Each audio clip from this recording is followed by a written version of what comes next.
Énoncé. Quelles sont les caractéristiques de la force de gravitation subie par un point matériel de masse m à la distance r supérieure à r indice t du centre de la Terre? Faire un schéma à l'appui. Alors, commençons par le schéma.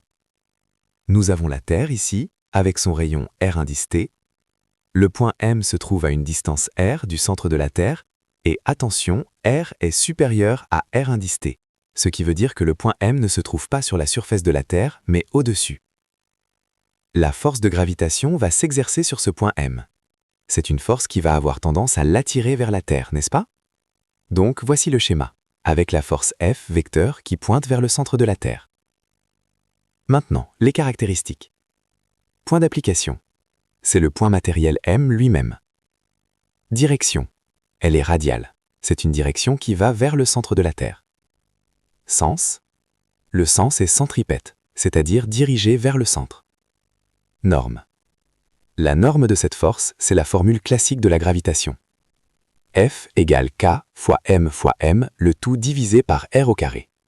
Avec K, la constante de gravitation, M, la masse de la Terre, M, la masse du point matériel, et R, la distance entre le centre de la Terre et le point M. Voilà, c'était pas très compliqué pour commencer. Question 2. Champ de gravitation. Énoncé. Quelles sont les caractéristiques du champ de gravitation en ce point? Exprimer sa norme G en fonction de G indice 0, norme à la surface de la Terre. Alors là, on parle du champ de gravitation maintenant.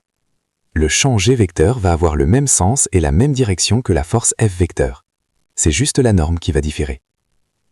Caractéristiques du champ G vecteur. Point d'application. Toujours le point matériel M. Direction. Radiale, comme pour la force. Sens.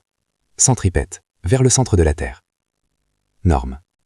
La norme du champ de gravitation, c'est G égale K fois M divisé par R au carré. Vous voyez, on a divisé par M par rapport à la force. Maintenant, on nous demande d'exprimer cette norme en fonction de G indice 0, qui est la norme à la surface de la Terre. À la surface de la Terre, qu'est-ce qui se passe? On a H égale 0, donc notre distance R devient simplement R indice T. Donc, G indice 0 égale K fois M divisé par R indice T au carré. Maintenant, si on n'est pas à la surface mais à une altitude H, alors R égale R indice T plus H. Donc, G égale K fois M divisé par ouvrir la parenthèse R indice T plus H, fermer la parenthèse, le tout au carré. Pour exprimer G en fonction de G indice 0, on va faire le rapport G sur G indice 0. G sur G indice 0 égale ouvrir le crochet K fois M divisé par ouvrir la parenthèse R indice T plus H, fermer la parenthèse au carré, fermer le crochet, divisé par ouvrir le crochet K fois M divisé par R indice T au carré, fermer le crochet. Les K fois M se simplifient, et quand on divise par une fraction, on multiplie par son inverse. Donc, G sur G indice 0 égale R indice T au carré divisé par ouvrir la parenthèse R indice T plus H, fermer la parenthèse au carré. Ce qui nous donne finalement G égale G indice 0 fois R indice T au carré divisé par ouvrir la parenthèse R indice T plus H, fermer la parenthèse au carré. Et voilà, on a exprimé le champ en fonction de G indice 0. Question 3.1. Mouvement uniforme du satellite. Énoncé. Un satellite assimilable à un point matériel est en orbite circulaire de rayon R centré sur le centre de la Terre. Montrez que son mouvement est uniforme. Très bien. Ici, on va utiliser une démarche systématique en mécanique. Système, le satellite de masse M. Référentiel, on suppose qu'il est galiléen. Bilan des forces, il n'y a qu'une seule force, la force de gravitation, F vecteur. Maintenant, on applique le théorème du centre d'inertie. F vecteur égale M fois A vecteur. Donc, K fois M divisé par R au carré multiplié par U vecteur égale M fois A vecteur, où U vecteur est le vecteur unitaire radial. On simplifie les M de chaque côté. A vecteur égale ouvrir la parenthèse, K fois M divisé par R au carré, fermer la parenthèse, multiplié par U vecteur. Regardez bien ce résultat. L'accélération est dans la direction de U vecteur, c'est-à-dire qu'elle est radiale. Elle correspond au vecteur normal. Ça veut dire que l'accélération n'a pas de composante tangentielle. Donc, A indice T égale 0. Et en cinématique, vous vous souvenez, quand on a un mouvement circulaire avec une accélération tangentielle nulle, qu'est-ce que ça signifie? Conclusion, le mouvement est circulaire uniforme. C'est un résultat très important. Question 3.2. Vitesse et période du satellite. Énoncé, exprimez la vitesse linéaire du satellite sur sa trajectoire et sa période de révolution t en fonction de k, m et r. Parfait. Alors maintenant qu'on sait que le mouvement est circulaire uniforme, on peut exploiter ça. Pour la vitesse, on sait que l'accélération totale est égale à l'accélération normale, A égale A indice n égale V au carré divisé par R. Mais on a aussi trouvé que A égale K fois M divisé par R au carré. Donc, V au carré divisé par R égale K fois M divisé par R au carré. On envoie le R de l'autre côté. V au carré égale K fois M divisé par R. D'où V égale racine carrée de ouvrir la parenthèse K fois M divisé par R fermer la parenthèse. Voilà pour la vitesse. Pour la période, on utilise la formule classique de la période pour un mouvement circulaire. T égale 2πr divisé par V. On remplace V par ce qu'on vient de trouver. T égale 2πr divisé par racine carrée de ouvrir la parenthèse K fois M divisé par R fermer la parenthèse. On peut simplifier ça. T égale 2π fois racine carrée de ouvrir la parenthèse R au carré divisé par ouvrir la parenthèse K fois M divisé par R fermer la parenthèse. T égale 2π fois racine carrée de ouvrir la parenthèse R cube divisé par K fois M fermer la parenthèse. Parfait, on a nos deux expressions. Question 3.3, la troisième loi de Kepler. Ah, celle-là est vraiment rapide si on part de l'expression de T qu'on vient de trouver. On a T égale 2π racine carrée de ouvrir la parenthèse R cube divisé par K fois M fermer la parenthèse. On élève les deux membres au carré. T au carré égale 4π au carré fois R cube divisé par ouvrir la parenthèse K fois M fermer la parenthèse. On réarrange, T au carré divisé par R cube égale 4π au carré divisé par ouvrir la parenthèse K fois M fermer la parenthèse. Et regardez, le membre de droite c'est une constante. T au carré divisé par R cube égale constante. C'est exactement la troisième loi de Kepler. Bon, passons au calcul concret. Calcul de la vitesse de la navette. D'abord, il faut calculer R. Attention, R c'est la distance depuis le centre de la Terre. R égale R indice T plus H égale 6400 plus 250 égale 6650 km égale 6,65 fois 10 puissance 6 mètres. Maintenant, V égale racine carrée de ouvrir la parenthèse K fois M divisé par R fermer la parenthèse.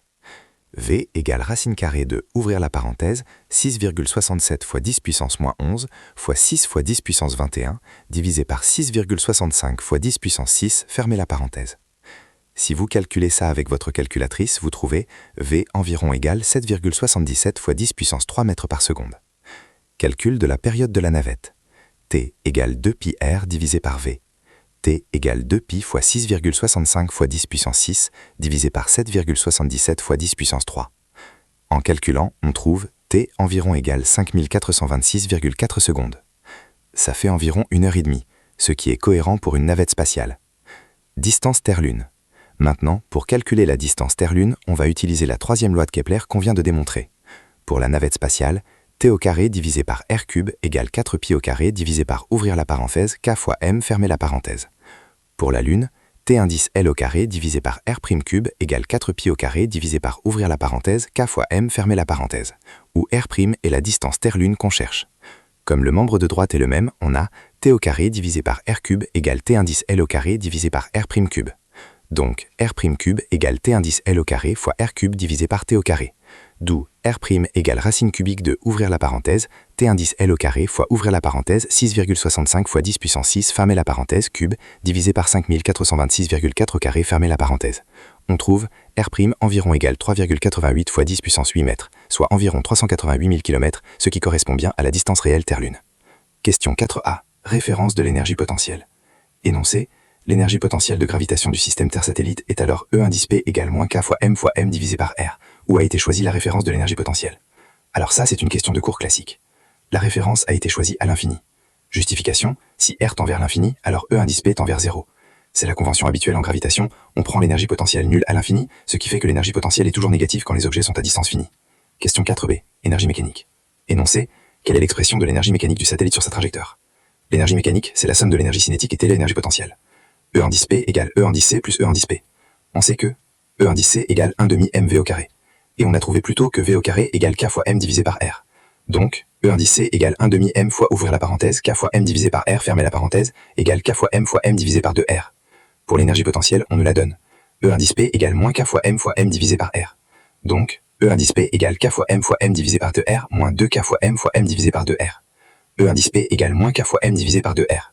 Voilà l'énergie mécanique du satellite. Questions 4.c et 4.d. Comparaison d'énergie. Énoncé. Établir l'expression de l'énergie cinétique en fonction de K, M et R. Comparer l'énergie cinétique et l'énergie mécanique d'une part, et l'énergie potentielle et l'énergie mécanique d'autre part. On a déjà établi l'expression de l'énergie cinétique. E indice C égale K fois M divisé par 2R. Comparaison E indice C et E indice M. On a E indice C égale K fois M divisé par 2R. E indice M égale moins K fois M divisé par 2R. On voit que E indice C égale moins E indice M